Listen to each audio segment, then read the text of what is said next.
যুগ যুগ ধরে রাষ্ট্রের কাছে সিলেটবাসী বৈষম্যের শিকার হয়েছে বলে অভিযোগ করেছেন বিএনপি চেয়ারপারসনের উপদেষ্টা ও সিলেট সিটি কর্পোরেশনের সাবেক মেয়র আরিফুল হক চৌধুরী। তিনি বলেন, সিলেটের যত উন্নয়ন হয়েছে বিএনপির সরকারের আমলেই হয়েছে।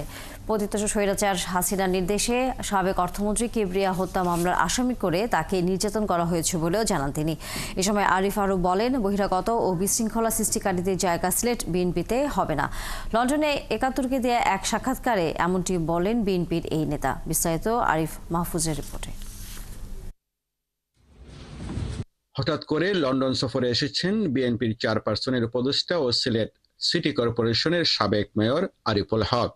বাংলাদেশের রাজনৈতিক প্রেক্ষাপট ও সিলেটের উন্নয়ন নিয়ে কথা বলতে মুখোমুখি হয়েছিলেন ৭১-এর।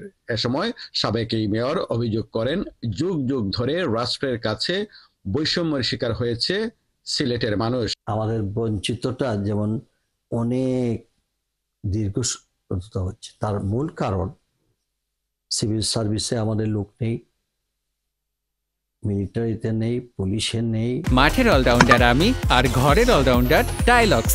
টাইলক্স টয়লেট ক্লিনার, ক্লিন মানেই টাইলক্স। রাজনীতিতে জাতীয় পর্যায়ে সিলেট বিভাগে ডমিনেট করার জন্য সেভাবে লিডারশিপ ডেভেলপ হতে না দেওয়া।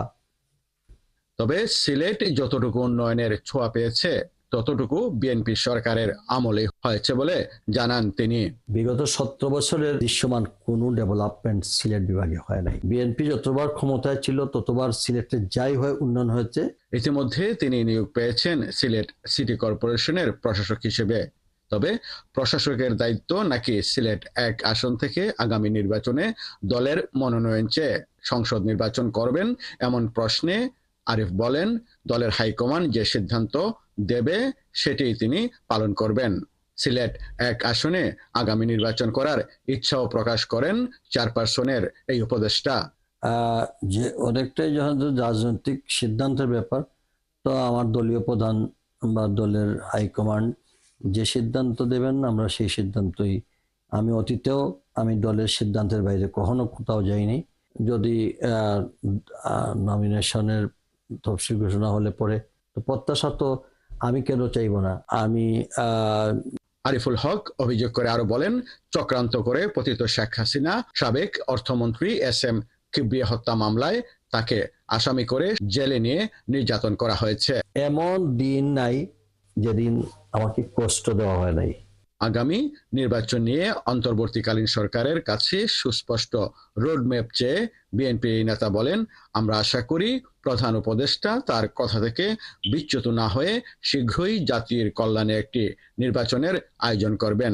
আমার দল বলছে স্পেসিফিক একটা ডেট ফিক্স করে একটা রোডম্যাপ দেওয়া, যে এটা ডিসেম্বরে হবে না জানুয়ারিতে হবে। আমরা আশা করতেছি যে উনি জুন বলছেন, জুনের মধ্যেই যদি হয়ে থাকে জুনটাকে ডিক্লেয়ার। আরিফ মাহফুজ, ৭১, লন্ডন।